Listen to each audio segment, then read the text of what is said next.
Ahora sí.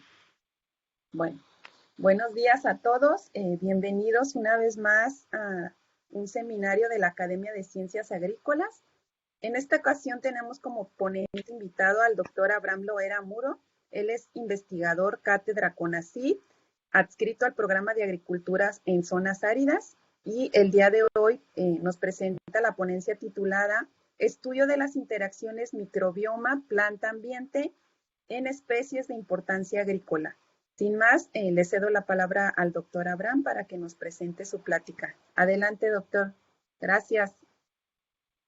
Gracias. Bueno, buenos días a todos. Como la doctora Eli ya nos presentó, pues ya entraremos directo al tema, ¿no? El tema que yo aquí les vengo a tratar es el tema que trabajamos en el grupo, en el equipo de trabajo en el que formo parte, que sería el estudio de forma general de las interacciones que ocurren entre el microbioma, las plantas, su hospedero y cómo afecta al ambiente, ¿no? Principalmente enfocándonos en especies pues agrícolas, ¿no? Bueno, ya les dio, creo que la clase, digo, el seminario pasado, un poco de todo esto la doctora Goretti, pero bueno, voy a dar otro poco de introducción. Como sabrán, las plantas soportan diversas comunidades microbianas, que en el caso de las plantas a veces se le llama como el fitobioma, que es un microbioma, que pues es especialmente adecuada para cada especie de planta y que pues está muy relacionada con la salud de cada una de ellas. El microbioma, al igual que en los seres humanos y en demás organismos, en las plantas pues tiene diversas funciones, ¿no? Como la estimulación de la germinación de la semilla y también la estimulación del crecimiento de las plantas, la promoción de la resistencia al estrés abiótico, como altas temperaturas, salinidad, estrés hídrico, etcétera, y la inducción de defensa este, ante patógenos, ya sea por ICR o por el SAR, y funciones pues de antibiosis contra patógenos, ¿no? Por interacciones directas. Por ejemplo, en estos momentos de estudio, pues muchas veces se conoce o se maneja como que son un metaorganismo, ¿no? Que es la planta con todo su microbioma. Ahorita se maneja también como holobioma, ya se está conociendo. Y bueno, ¿qué funciones o mediante qué mecanismos el microbioma y los microorganismos forman parte de él? Pues benefician a las plantas. Aquí voy a dar unos ejemplos. El primero, por ejemplo, la producción de sideróforos, que son moléculas que quelan minerales y pues ayudan a una facilitar su absorción, ¿no? Esto lo hacen las bacterias pues para ellas mismas, pero pues la planta aprovecha este mecanismo. La competición a través de interacciones directas, por ejemplo, la producción de antibióticos de algunas bacterias, pues eliminan a competidores y en estos competidores pues se encuentran muchos patógenos, ¿no? La producción de compuestos volátiles, que también ayudan a la comunicación y promueven muchas reacciones en la planta. Uno muy conocido y muy importante, que es la fijación de nitrógeno, no es el único, pero sí es muy importante. La promoción de la resistencia a través de diferentes mecanismos, como el ISR, que es el principal, o la respuesta sistémica inducida, pero también se ha visto que es a través del SAR se puede dar, aunque no es muy común. Producción de hormonas, como el ácido indolacético, lo que promueve un crecimiento en las plantas.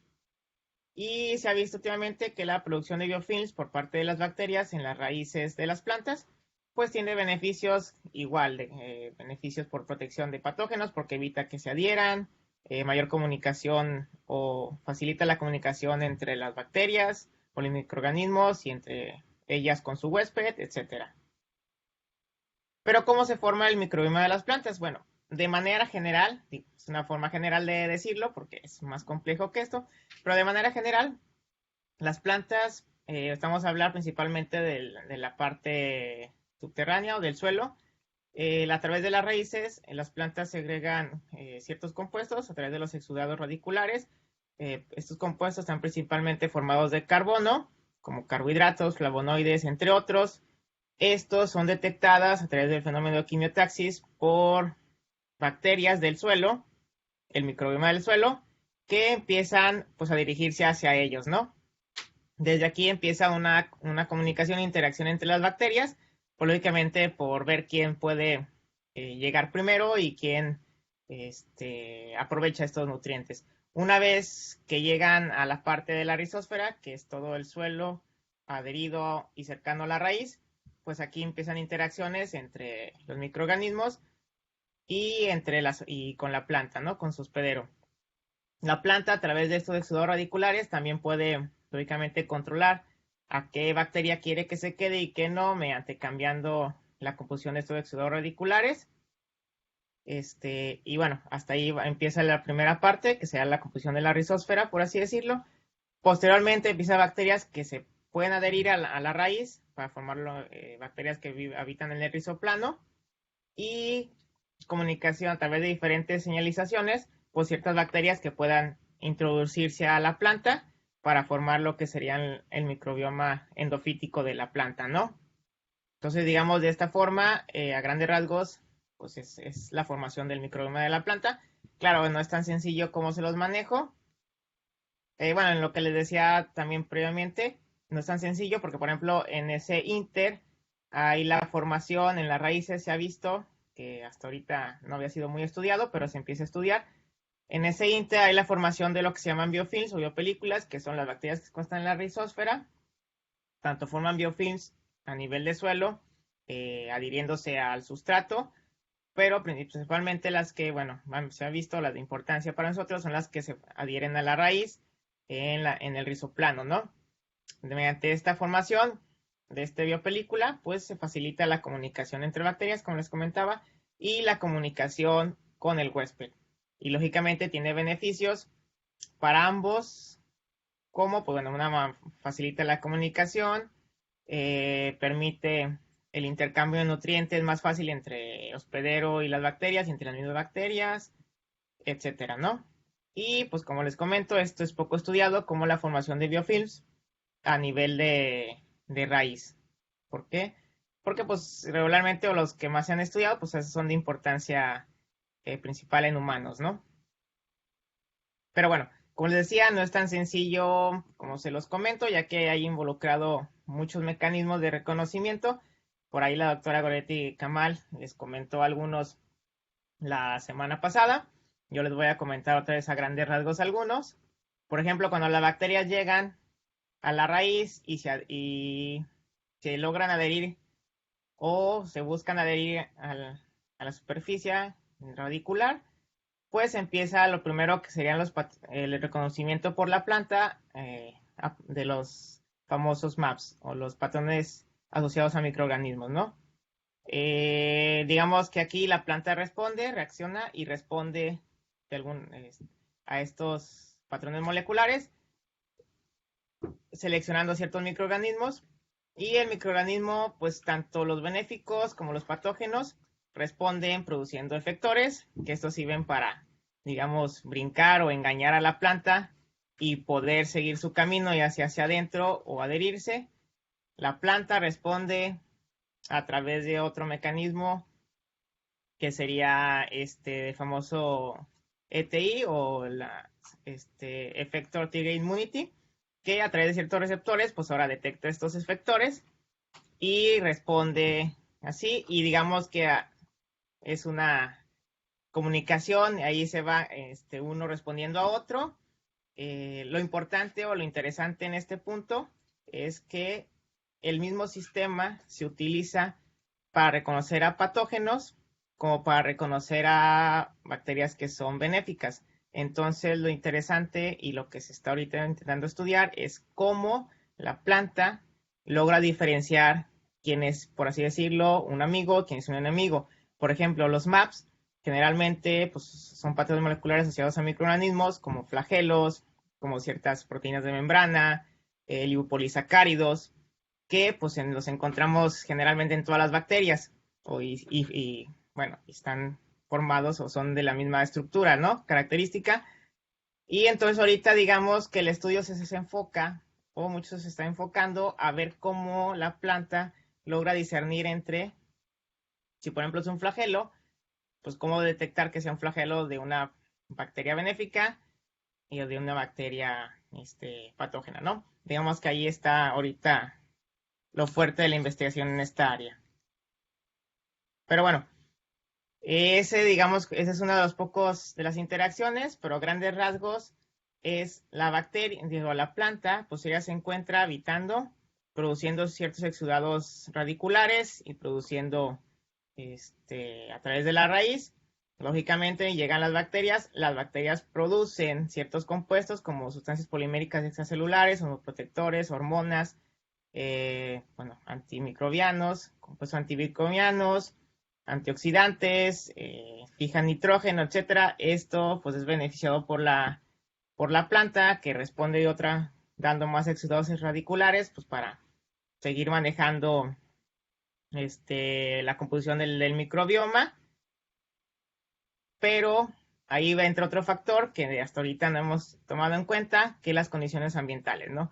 En condiciones, digamos, normales, que es raro que vamos a, bueno, es raro decir algo como normal, se podría decir como estables, pues la planta a lo mejor está tranquila y está un microbioma estable, pero pues cuando hay condiciones ambientales como que es alta temperatura, la planta cambia la composición de estos exudados radiculares para darle prioridad o permitir que cierto grupo de bacterias proliferen a costa de otros. Si hay estrés hídrico, la planta cambia los exudados radiculares, etcétera, en diferentes etapas de la planta también. Entonces, es un mecanismo, pues sí, muy complejo, que es lo que, pues se busca, ¿no? Se busca conocer.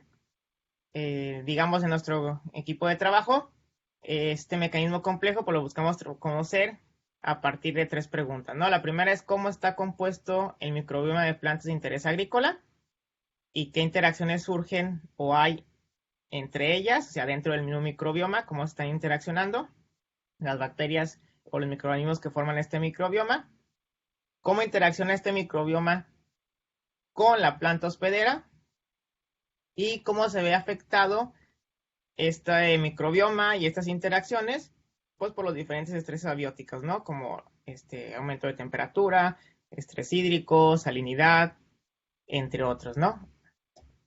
¿Todo para qué? Pues todo con el fin de poder desarrollar pues mejoras en los procesos agrícolas, ¿no? Ya sea mejoras en la producción de biofertilizantes, mejores manejos, mejores plantas, etcétera, ¿no? Pero bueno, ahora después de esto, pues voy a hablarles un poco de lo que estamos trabajando, o lo que está en el equipo de trabajo. Y entonces, digamos, con el primer trabajo que les voy a platicar aquí, es uno que ya logramos terminar, que es la caracterización de la comunidad microbiana del rizobioma de plantas de la familia de Solanáceas. En este nos interesaba, pues, caracterizar cuáles eran los principales componentes de este microbioma enfocado en el rizobioma. El rizobioma es la parte del microbioma compuesta nada más en el suelo, lo que es endofítico de la raíz, el rizoplano, y bueno, el rizoplano está dentro de la rizósfera. Sí, en familias solanáceas teníamos dos modelos, que es chile y tomate, en suelos desérticos que fuimos a caracterizarlo directamente a cultivares, ¿no? O sea, no en laboratorio, sino en cultivares. Y bueno, porque de dónde partíamos, pues es que nos interesaba conocer cuál era el core de esta familia, bueno, mínimo de estas dos plantas, aquí en suelos desérticos, ¿no? ¿A qué se llama como el core microbiome? El core microbiome son las especies que se conservan, que son específicas de, por ejemplo, en este caso que estamos hablando de la familia, de las solanáceas, de estas dos plantas, de estas dos. O sea, ¿qué bacterias siempre van a estar ahí? ¿Por qué? Porque se postula que estas bacterias serían indispensables, si siempre se encuentran ahí, pues serían indispensables para la planta, ¿no? A diferencia de, por ejemplo, muchas bacterias, por ejemplo, en este esquema lo maneja muy bien, que es, por ejemplo, tenemos tres plantas, planta 1, planta 2, planta 3. El microbioma tiene su microbioma, está formado con ciertas características. El core environment microbiome sería, digamos, las bacterias que se conservan en un solo ambiente, y el que sería específico de cada planta, pues eso no importa. Por ejemplo, si una planta está aquí y otra planta está en Sinaloa, cada una tendría unas bacterias específicas, pero las que encuentres aquí en Baja California, por ser el mismo clima, tú esperarías que tuvieran un solo core microbioma o bacterias sean específicas que sean las que en teoría le estén ayudando a adaptarse a estos suelos, ¿no? Bueno, entonces nosotros que encontramos, nosotros después de hacer el análisis bioinformáticos y trabajamos con secuenciación nueva generación, bueno, encontramos que en el caso del chile, del Capsicum annuum, las proteobacterias y los firmicutes eran los principales. Bueno, de hecho también en el caso del chile, proteobacterias y firmicutes eran los principales phylums encontrados, y lo que variaba realmente que en el chile el tercer grupo principal eran las cianobacterias y en el tomate eran los bacteroidetes. A nivel de clase, que encontramos en ambos dos, que las gamma proteobacterias y las beta proteobacterias eran los más importantes, bueno, también las alfa, y también los bacilli, ¿no? O sea, es muy conservados hasta a nivel de clase. A nivel de familia, pseudomonáceas y enterobacteriáceas eran las más importantes. En Chile seguían las Burkholderáceae y en tomate seguían los bacilos. Pero el que más nos interesaba era a nivel de género, cuál era el principal género encontrado en ambos dos. Y bueno, vimos que el género de Pseudomonas era el principal género que componía el microbioma o el core microbiome de estas dos especies. Y bueno, ese trabajo ya se logró publicar. ¿Y qué encontramos de conclusiones? Pues como les comentaba, que tanto en Chile como en tomate, el phylum más abundante, los phylums más abundantes fueron las proteobacterias y los firmicutes. El core rhizobiome de estas dos especies, pues encontramos que fueron las pseudomonas.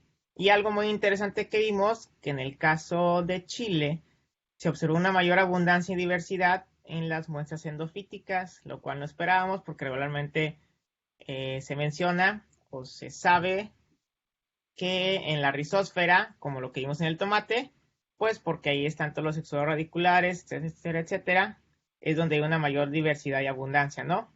Como lo fue en el tomate, pero en el chile no vimos que las muestras endofíticas tenían mayor abundancia y diversidad. Sería, bueno, teóricamente, falta ver el por qué esta razón. Y bueno, como perspectivas que seguimos trabajando en esto, es que seguimos pues queriendo caracterizar el microbioma, pero ahora enfocándonos en el género Capsicum, con otras especies como Capsicum frutense y Capsicum chinense, entre otros. Queremos ver también cómo es el estudio de los cambios que sufren bajo diferentes tipos de estrés. Sí, ya que, bueno, esto lo hicimos condiciones agrícolas que lógicamente se ven afectadas por el ambiente, no son condiciones controladas, pero ahora queremos someterlas a ciertas condiciones abióticas de estrés para ver cómo está cambiando y cómo responde. Y la otra, pues también, que sería relacionado con la anterior, es ver cómo cambia cambios funcionales que ocurren en el microbioma, ¿no?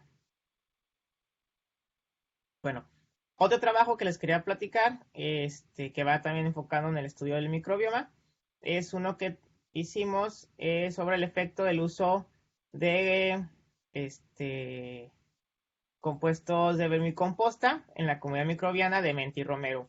Este estudio lo hicimos más, digamos que con técnicas de microbiología y de biología molecular diferentes. Hicimos a través de aislados microbiológicos y la cuantificación por qPCR de las poblaciones bacterianas. Y algo interesante que vimos, que el utilizar algún abono orgánico o algún abono inorgánico, realmente la comunidad bacteriana, la abundancia no cambiaba a grandes rasgos, ¿sí? Como podemos ver en la izquierda. Y cuando hicimos perfiles poblacionales a través de digestiones enzimáticas, pues vimos que se conservaba, ¿no? Hicimos 3 tiempos y en los 3 tiempos en el romero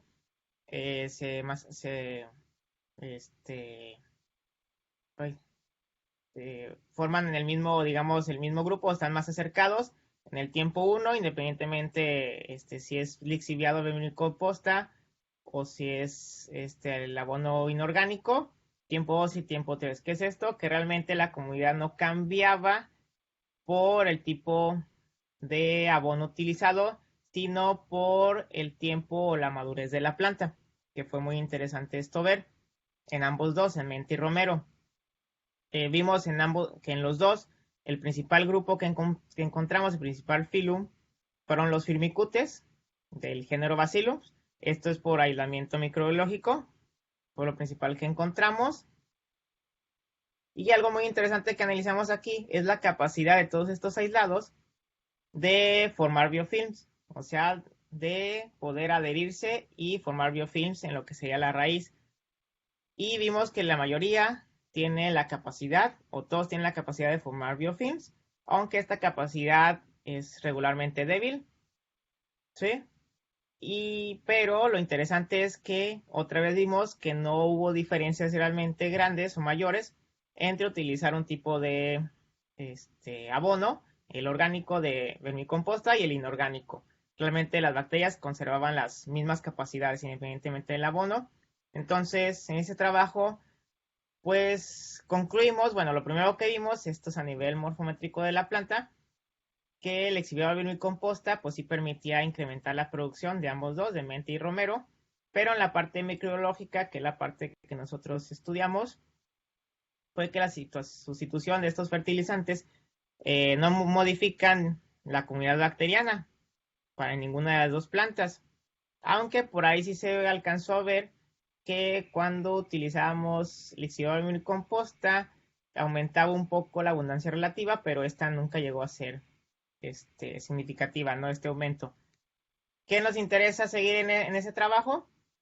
Pues nos interesaría comprobar o ver todo esto a través de las nuevas técnicas de secuenciación de nueva generación y, lógicamente, también analizar cambios funcionales en el microbioma. Porque, bueno, ya ha habido trabajos previos o hay trabajos donde se ha visto que se pone compuestos orgánicos o abono orgánico contra inorgánico, igual que nosotros, encuentran que no hay mucho cambio en las comunidades microbianas, pero sí en cómo están ellas respondiendo, ¿no? Un ejemplo es si tú pones abono de nitrógeno, pues a lo mejor no hay mucho cambio en la comunidad microbiana, pero lógicamente las bacterias, la planta ya no la necesita tanto, entonces la planta está tomando el nitrógeno y las bacterias pues ya no está encendido la ruta de fijación de nitrógeno, ¿no? También nomás se están viendo beneficiadas y pues sí cambian, ¿no?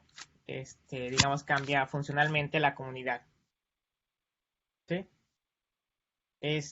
Bueno, ese es otro trabajo que les quiero platicar. Este ya es más enfocado, los anteriores fue más enfocado en caracterizar el microbioma de las plantas, de estas especies de importancia agrícola, que es el chile, el tomate y en estos dos menta y romero. Y ese trabajo que les quiero platicar, estamos viendo cómo es la interacción entre Azospirillum brasilense y plantas de trigo, principalmente enfocándonos en cómo está haciendo el reconocimiento de la bacteria y la formación de biofilm en las raíces, ¿no?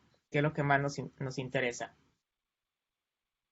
Bueno, nuestro acercamiento, nuestro diseño fue, digamos, de una manera, por así decirlo, sencilla, es simplemente, fue todo in vitro en plantas de trigo de 6 días de germinación, o sea, plántulas. Se le agregó lo que sería Azospirillum brasilense y se tomaron diferentes tiempos hasta las 72 horas. ¿Para qué?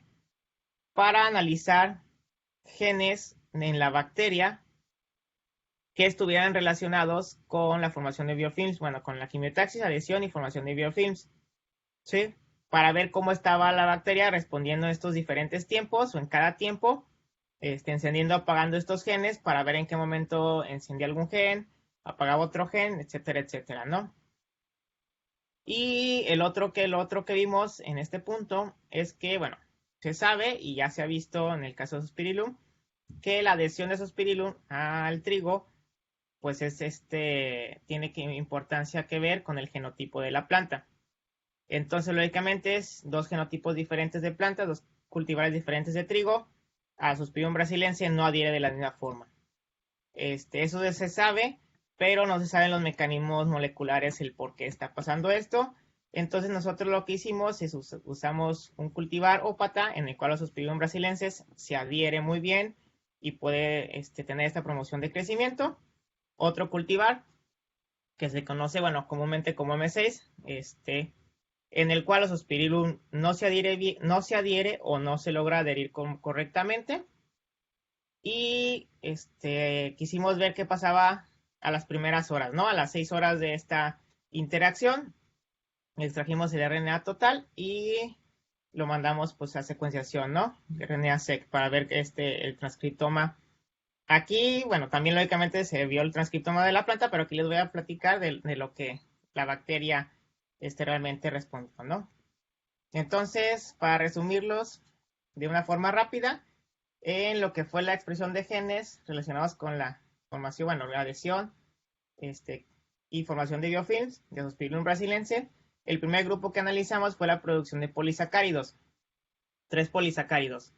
El primero, la glucosa, que vimos que la expresión fue a la baja comparado con el planctónico en todos los tiempos. Y lo interesante que vimos aquí fue que en el caso de la producción de la galactosa, vimos que en los primeros tiempos, principalmente a las 6, 8 horas, había un aumento en la producción. No llegó a ser significativa, pero sí hubo un aumento en la producción. Y para las 72 horas esta producción se vino a la baja, pero esta producción se vio sustituida por producción de la polineacetilglucosamina. ¿Por qué es esto muy interesante? Porque la polineacetilglucosamina forma parte de la matriz celular del biofilm de Azospirillum brasiliensis, así como de muchísimas otras bacterias. Entonces estamos viendo cómo en las primeras etapas el polisacárido galactosa fue importante para esta adhesión, pero luego se vio sustituido por la polineacetilglucosamina, ¿no? Para ya formar el biofilm y la modulación del mismo en la raíz, ¿no? El segundo grupo que analizamos fue la producción de polihidroxialcanoatos que están involucrados en el almacenamiento de de nutrientes. Aquí no vimos realmente grandes cambios en la expresión, bueno, no llegaron a ser significativos, más que en un tiempo, las 48 horas, que más o menos va con que ya la adhesión y el biofilm de Azospirillum llega a la madurez. ¿Sí?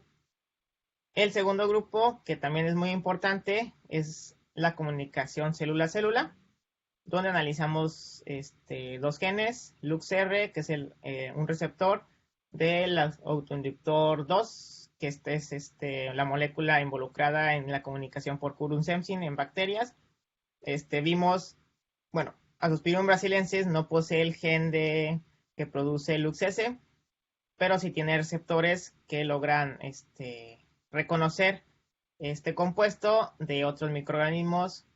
Entonces, por lo que esperábamos, como no estamos usando otros microorganismos, es que no hubiera que este gen no se encendiera, y lo que vimos se vino a la baja, pero por el que se sabe que sí se comunica, nosotros vimos que este se mantiene constantemente encendido, es el gen que comunica para el GMP cíclico, que es una molécula que también sirve de comunicación entre las bacterias. Esto lo vimos en casi todos los tiempos, que se mantuvo encendido, políticamente para mantener esta comunicación, para pues dirigir, ¿no? Todo este fenómeno de reconocimiento, adhesión y formación de biofilms, ¿no? De Azospirillum brasiliensis. El otro grupo de genes, bueno, otro gen que analizamos es la producción de la hormona del ácido aminoacético. Y bueno, de vimos que realmente no había una producción en estos tiempos, y no se esperaba, que en tiempos tempranos donde realmente no se esperaba esta producción. Otro que vimos fue la síntesis de trealosa. Esto sí fue muy interesante porque vimos que a las 48 a 32 horas había un aumento de la expresión significativa del gen de Treye, de trealosa sintasa y de MALQ, ¿no? Ambos involucrados en la síntesis de trealosa, por lo que estamos viendo que a estas dos últimas tiempos, 48 y 32 horas, pues la síntesis de trealosa iniciaba.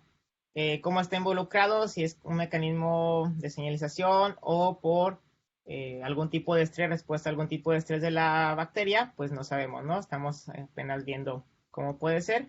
Y el último grupo de genes que vimos fueron genes involucrados en la quimiotaxis y adhesión. En la quimiotaxis vimos los genes CHEA1 y CHEA4. Estos son los genes que se encuentran en la membrana de la bacteria y los que pues reconocen el estímulo químico. Se sabe que Suspirilum, bueno, tiene varios genes Che.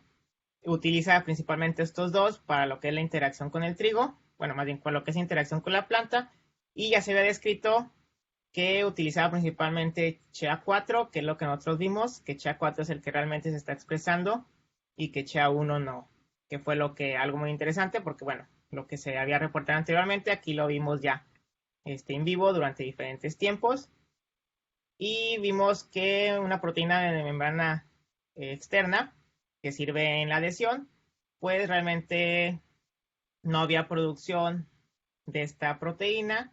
Lógicamente nosotros especulamos que es porque la bacteria no produce de novo esta proteína, sino que simplemente ya la tiene ahí en la membrana externa y le sirve para adherirse. O sea, quiere decir que cuando hay división de esta bacteria es cuando se produce esta proteína y ya después pues ya la tiene en la membrana externa, ¿no? No es que detectó una molécula y produce más, sino simplemente ya la tiene ahí y por eso no vimos este aumento en la expresión, ¿no?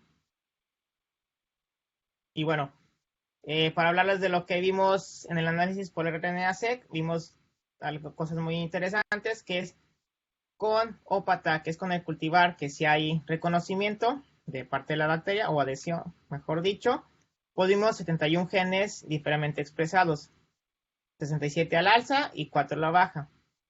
Caso contrario, con el que no hay adhesión, o muy poca adhesión, que es con la M6, vimos solamente un gen diferencialmente expresado. O sea que realmente la bacteria, mínimo a las 6 horas, no está respondiendo pues, al genotipo de esta planta, ¿no? A esta planta no la está reconociendo.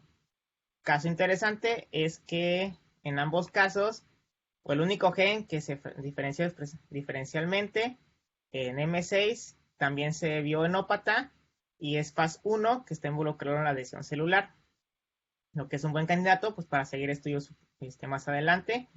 Y bueno, lo que es en el análisis por Gene Ontology, en estos 71 genes, en el caso conópata, más o menos en qué estaban distribuidos o hacia qué se enfocaban, pues vimos que principalmente se enfocaban en lo que sería actividad catalítica, transcripción bacterial, también vimos genes que estaban involucrados en la quimiotaxis, entre otros, ¿no? Que es más o menos lo principal que nosotros vimos. Y bueno, que podemos concluir hasta ahorita es que ese trabajo apenas lo estamos terminando para su envío a publicación. Es que, bueno, hay producción de polisacáridos como la galactosa y la N-acetilglucosamina, ¿sí? También vimos que la comunicación es a través del GMP cíclico. Vimos síntesis de trelosa, que es muy interesante. Y bueno, con todo esto que vimos, pues sí hipotetizamos que sí hubo formación de biofilms. Y en el caso del análisis transcriptómico, bueno, vimos que con M6 pues no hay reconocimiento, pues lógicamente no hay adhesión de la bacteria. Y en el caso con ópata, pues sí, ¿no? 71 genes se expresaron diferencialmente, pues por lo que se vio ahí la diferencia entre cómo sí reconoce un genotipo y cómo no lo reconoce a nivel de expresión de genes. Y pues lo que les comentaba, vimos que FAS1 sería un buen candidato para estudiarla y ver cómo está involucrada en esta adhesión. ¿Qué es lo que sigue en ese trabajo? Pues sigue viendo o analizando cómo es el desarrollo de biofilms directamente en las raíces de trigo. Bueno, sigue viendo cómo son las interacciones o seguir estudiando este tipo de interacciones con los diferentes genotipos de trigo. Y algo que un compañero suyo de maestría ya está haciendo es ver el efecto de la inoculación de Suspirium brasilense en el rizobioma de trigo. Sí, bueno, esto nos interesa también y bueno, un compañero suyo de maestría ya está trabajando en ello. Otro trabajo que les quiero platicar, ya está más enfocado, los primeros fueron enfocados en la caracterización del microbioma, el segundo, interacción planta-bacteria, y este trabajo está involucrado más en cómo la planta responde al estrés abiótico, ¿no? En este caso, quisimos ver cómo respondía el chile al estrés por déficit hídrico en un sistema protegido, ¿no? Agrícola. ¿Cómo lo hicimos? Simplemente sometimos al chile a estrés hídrico, digamos, repetidamente, en este caso 3 veces, para ver si, pues, lógicamente, la primera vez, pues a lo mejor íbamos a tomar para ver si se inducía de una mejor manera la respuesta al estrés, ¿no? ¿Qué es esto? Que al someter a la planta repetidamente el mismo estrés, pues la planta puede inducirse una mejor respuesta para el estrés posteriormente, ¿no?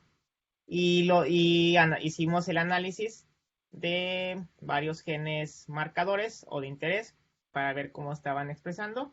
El primer grupo de genes que analizamos en esos 3 tiempos fueron las heat shock protein y los heat shock factors, que se sabe que están involucrados.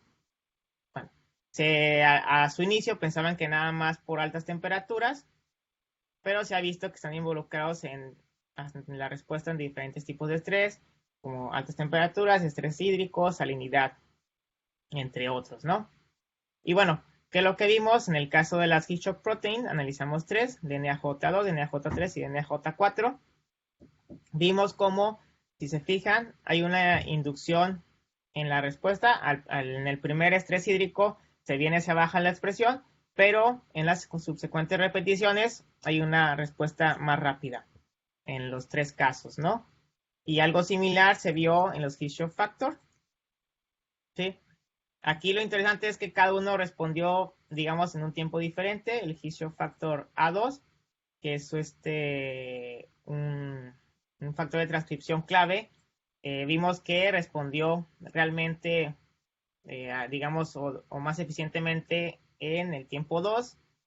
El heat shock factor A3 vimos que fue el que respondió principalmente en el tiempo 1 y los demás tiempos se vino abajo. Y el que sí vimos que fue un aumento progresivo en aumentar más rápido, bueno, en responder más rápido a esos estímulos, fue el heat shock factor PA3, ¿sí? Que seguimos como en el primer estímulo respondió y cada vez respondía con una mayor fuerza, ¿no? A estos estímulos repetidos. Otros que se analizaron fueron involucrados con el etileno, en la ruta del etileno y en la ruta del jasmonato. En el caso del etileno, que es el primero, si vemos como al primero pues no hay tanta respuesta y en los segundos la respuesta es más inmediata.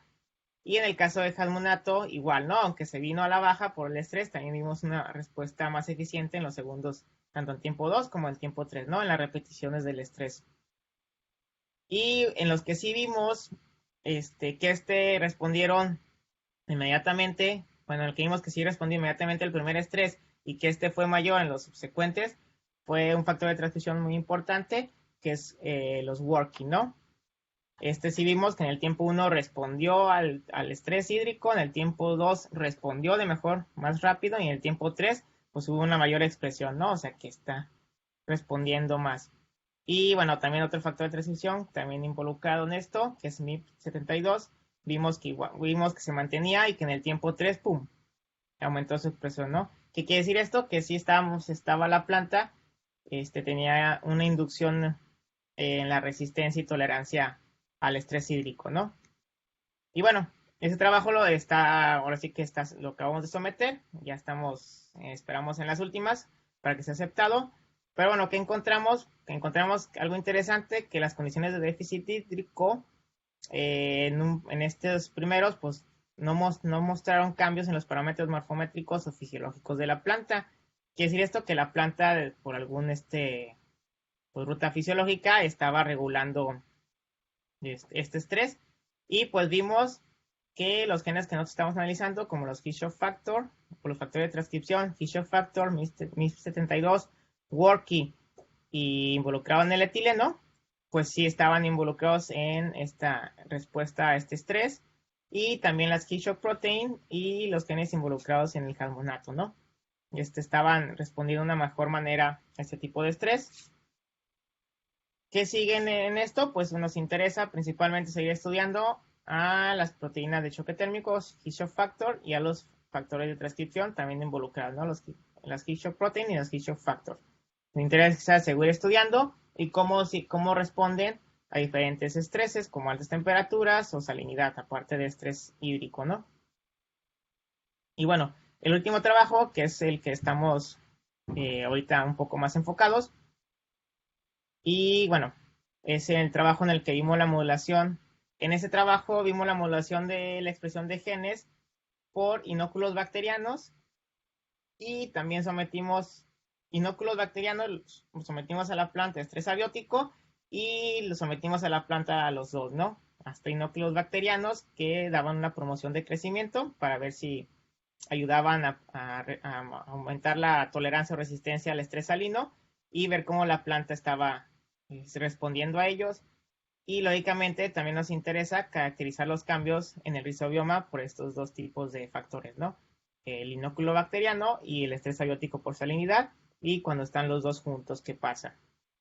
Entonces, para no alargar más esto, voy a enfocarme de los 14 genes que analizamos en un grupo de genes, en las heat shock factor y heat shock protein.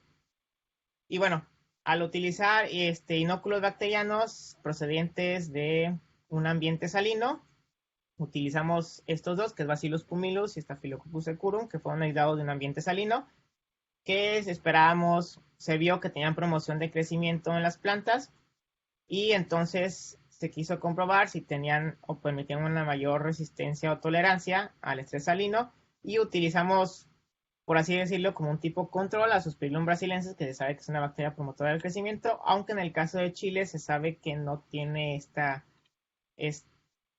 efecto tan benéfico, ¿no? Como en gramíneas como el trigo o el maíz. Entonces, al inocular las plantas con estas bacterias, igual hicimos 4 tiempos repetidos de inoculación, y nosotros vimos que, bueno, en el caso de las heat shock factors, pues realmente sí había respuesta, expresión, lo que pues, no esperábamos tanto porque están más enfocados cuando hay estrés, pero vimos que era principalmente al tiempo 2, tiempo 3, y luego se venía la baja, ¿no? O sea que había como una inducción de la producción, tiempo 2 y tiempo 3, y ya dejaban de responder. Lo que es los heat shock factor, vimos algo similar, pero aquí fue más hacia el tiempo 3, ¿no? Como que había un aumento de la expresión, y luego ya volvía a haber no volvió a haber expresión de estos dos, bueno, de estas tres heat shock factor que analizamos aquí. Cuando sometimos a las plantas a estrés salino por 50, bueno, estrés salino por dos concentraciones distintas, pues vimos algo que nosotros esperamos, una inducción de la expresión de estas proteínas y de estos factores de transcripción. Pero algo interesante que vimos que realmente hasta el tiempo 3, después de darle, digamos, 3 veces, o por así decirlo, el estrés abiótico, fue cuando vimos una mayor respuesta de todos. Si se fijan, al tiempo 3 es cuando hubo una mayor respuesta, y posteriormente al tiempo 4 ya esta respuesta ya no, bueno, realmente no se dio esta respuesta, porque al tiempo 3 es algo que estamos ahorita pues analizando, porque en ese tiempo sí se dio este aumento de la respuesta específicamente, y en los demás tiempos no. Aunque en el tiempo 1 sí se ve que hay un aumento de la expresión, aunque a veces no llega a ser significativa, y en otros casos no hay esta significancia. Ahora, bueno, en las heat shock factor, como las heat shock protein y heat shock factor. Y el último que vimos es cuando poníamos a ambos dos factores, tanto la salinidad como el inoculante bacteriano, y pues vimos que realmente algo muy interesante, o que no cambia o se ve a la baja la expresión de estos genes. Por ejemplo, los heat shock protein, la DNAJ2, se ve una regulación a la baja aunque haya el estímulo por salinidad, pero si está la bacteria, da una regulación a la baja que cuando está solamente con el estímulo por salinidad. En el caso de la NAJ4 no vimos realmente cambios en esto, pero por ejemplo en el heat shock factor A2, que es, como les decía, un máster regulador, vemos claramente cómo se va a la baja esta regulación por parte de las bacterias. Y en otros casos, ¿no? Como en el heat shock factor B3A, en algunos casos, ¿no? Y se ve más notorio cuando lo vemos, cuando aplicamos una mayor concentración de salinidad, pues se ve más notorio este efecto, ¿no? De regulación por parte de la bacteria, de la respuesta de estas proteínas o de estos factores de transcripción a la baja, ¿sí? Lo interesante es que en el caso de la cepa 32, que es el bacilo, sí vimos un aumento en la tolerancia o la resistencia, o promovió un aumento en la tolerancia y la resistencia de la planta a la salinidad, pero aquí vemos que está también controlando la regulación de ciertos genes, Entonces, pues estamos ahí viendo cómo es esta comunicación y cómo está haciendo esta interacción, ¿no? De que sí permite un aumento en la tolerancia, en la resistencia, pero por ejemplo no está haciendo por esta ruta o está controlando, modulando esta ruta, ¿no? ¿Sí? Tanto en los heat shock protein como las heat shock factor. Y bueno, ¿qué es lo que estamos haciendo? ¿Qué es lo que estamos ahorita haciendo? Bueno, se está analizando un transcriptoma también que se hizo cuando cuando la planta estaba sometida al estrés, cuando estaba sometida simplemente a un inóculo bacteriano y cuando estaba sometida pues a los dos, ¿no? Y lo mismo que en los casos anteriores. Bueno, también ya tenemos ahí datos, falta que hay alguien que le interese analizarlo, ya están ahí los datos, que es caracterizar los cambios en el rizobioma por efecto de la salinidad del inóculo bacteriano y de los dos. Y lo que falta ahorita hacer es ver cómo está afectando también las rutas funcionales en la comunidad microbiana, ¿no? Del Chile. Y bueno, nada más queda más que agradecer al equipo de trabajo con el que estoy, que es el doctor Aaron Barraza, que es el bioinformático, la doctora María Goretti Camalchan, que es principalmente, bueno, ya lo vieron en el trabajo anterior, esta interacción planta-patógeno, la doctora Telma Castellanos, trabaja todo de ecología microbiana, eh, recordando al doctor Rogelio Ramírez, que con él iniciamos este último trabajo, la doctora Alejandra Nieto, que es con la que estamos analizando la respuesta de las plantas a diferentes estrés abiótico, y bueno, estamos trabajando también con el doctor Juan José, que es caracterizando la comunidad microbiana, pero lógicamente él se enfoca a especies de mamíferos superiores. Y bueno, al técnico Ángel Carrillo. Y ahorita nuestro estudiante de maestría, que está haciendo un trabajo muy interesante de ver cómo los patógenos afectan a la comunidad microbiana. En este caso, él va a ver cómo los virus pueden afectar o cómo si afectan o no afectan a la comunidad microbiana después de ciertas plantas, ¿no? Y bueno, colaboraciones que tenemos ahí en el equipo de trabajo.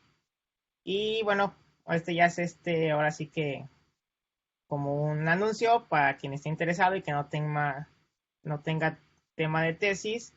Pues bueno, tenemos varias oportunidades de tesis para trabajar ahí con nosotros, que como ya les comentaba, uno es caracterizar la comunidad microbiana, principalmente del género Capsicum. El otro es seguir analizando las interacciones Suspirium brasilense con plantas de trigo, cómo está haciendo a nivel de molecular estas interacciones. El que sigue, digamos, relacionado con el primero, que es caracterización del rizobioma y las diferencias que ocurren a diferentes niveles cuando se encuentran cultivos orgánicos y cultivos inorgánicos. El estudio de genes involucrados a la resistencia a diferentes tipos de estrés.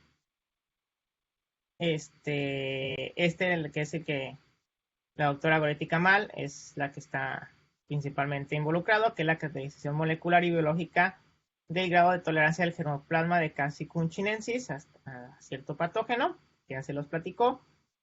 O muy interesante que el doctor Aaron Barraza es lo liderea, que es estudiar, bueno, ver por edición genética, por CRISPR-Cas, ver si se puede aumentar la resistencia, principalmente de tomate, a ciertos patógenos y ver cómo esta edición genética si afecta o no, o cómo está cambiando, cómo cambia el microbioma pues, de las plantas editadas, ¿no?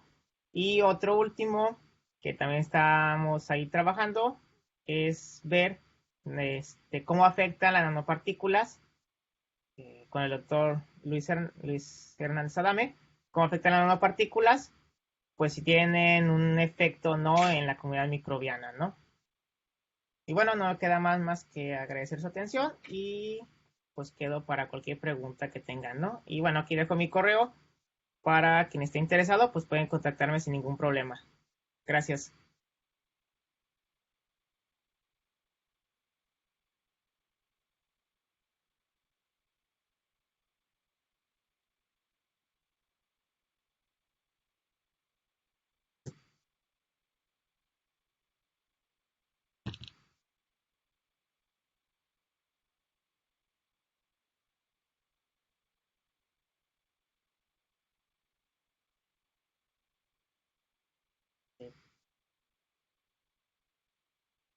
Perdón, no escucho. ¿Están escuchando? Eli, no se escucha. Escuchando.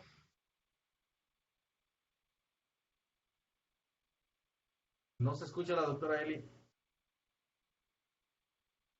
¿Ya me Sí, escuchan? ya te estoy escuchando. Sí. Es que tengo problemas con mi, ay, tengo problemas con mi internet. Sigo con los problemas, perdón. Vamos a pasar a la sesión de preguntas por parte de los asistentes. Si alguien tiene alguna pregunta, puede hacerla a través del chat o eh, abriendo su micrófono.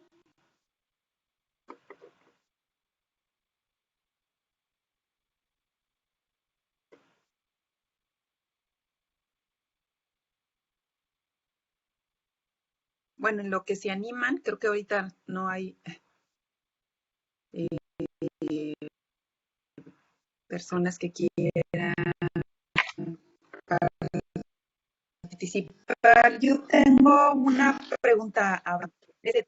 Ustedes, por ejemplo, bueno, es muy interesante el trabajo que están realizando y a mí me gustaría saber si, por ejemplo, ustedes dentro de estos análisis que hacen, por ejemplo, es el estrés hídrico en Chile, ustedes se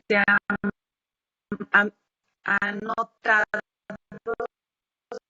si este estrés hídrico modifica en alguna Está entrecortando, Eli, no, ¿verdad? No te estoy entendiendo. parte lo que son las características. Ay, es que, a ver, espérame. A ver si ya. A ver, ¿si me escuchas bien? Sí, ya mejor. Perdón. Repito, que por ejemplo, ustedes no sé si han analizado características fenotípicas del cultivo.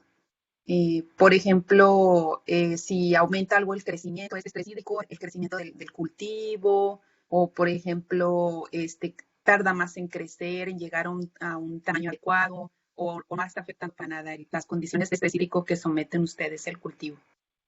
Mira, de hecho, en el caso de Chile, el trabajo que realizamos en colaboración con la doctora Alejandra, algo que, bueno, la parte, digamos, de la planta fisiológica y morfométrica, ella es la que se encarga, pero se vio que las plantas sometidas a estrés, realmente al final no había mucha diferencia con las plantas que no eran sometidas a estrés hídrico.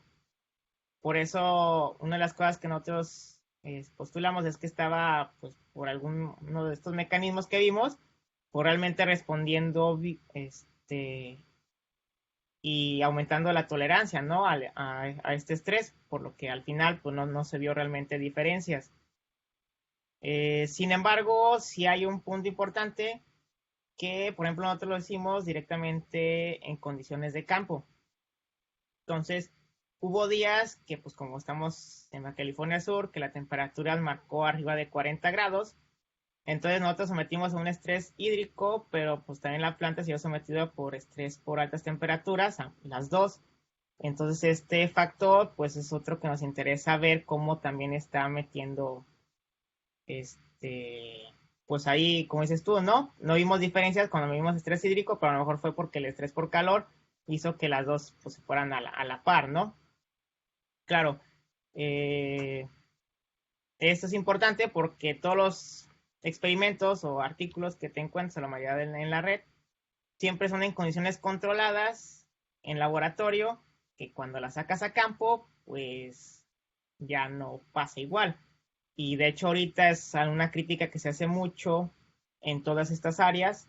Es bueno, sí, ok, ya caracterizaste cómo responde la planta, en condiciones controladas, ¿no? Nada más controlando la temperatura, nada más controlando, y en ciertas plantas modelos como la Biopsis thaliana, ¿no?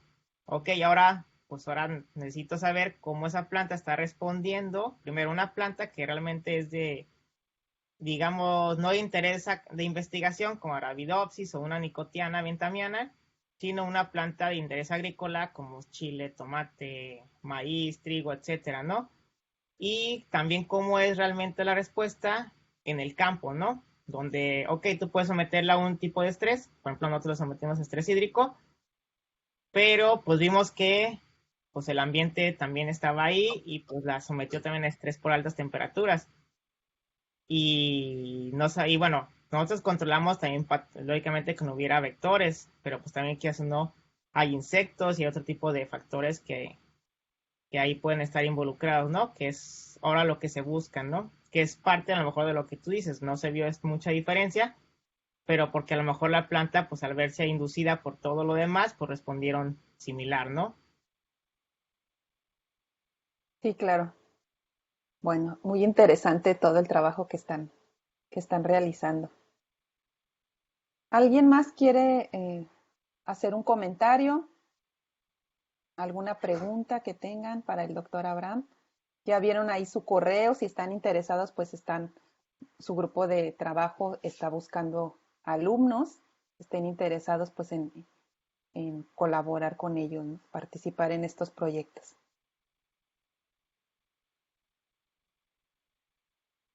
¿No? Diría, no fui muy claro o no se entendió mucho. Sí, claro. Yo creo que, bueno, también ver la importancia, ¿no? De estos estudios que ustedes realizan, que a lo mejor, pues, como hay, por ejemplo, unos gráficos, por ejemplo, el gráfico que cuando viste, por ejemplo, la expresión de genes, quizá les da un poco de miedo, ¿no? Ver tantas gráficas ahí, pero pues son análisis que son muy interesantes, ¿no? Los resultados que muestras, pues eh, te ayudan mucho a entender cuáles son los mecanismos de estos microbiomas, ¿no? Que utilizan. Entonces, pues sí, es muy interesante el análisis. ¿Alguien más tiene alguna pregunta?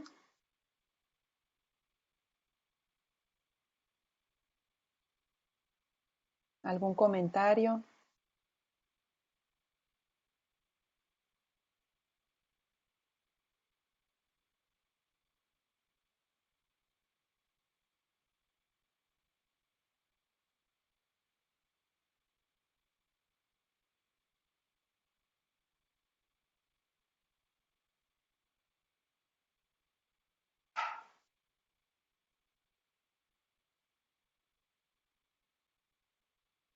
Bueno, pues creo que no hay comentarios ni preguntas por parte de los asistentes. Creo que les quedó todo muy claro, como dices. Entonces, pues no me queda más que agradecerte, Abraham, y felicitarlos a todos por su trabajo, a su grupo de investigación. Y pues agradecerles a todos los asistentes el día de hoy por, por su asistencia en estos seminarios de la academia. Muchas gracias a todos. No, no, pues muchas gracias y gracias por estar aquí, ¿no? Y escuchar un poco de lo que estamos trabajando. Gracias. ¿Podrías detener la grabación, por favor? Ok, deja. Listo. Gracias.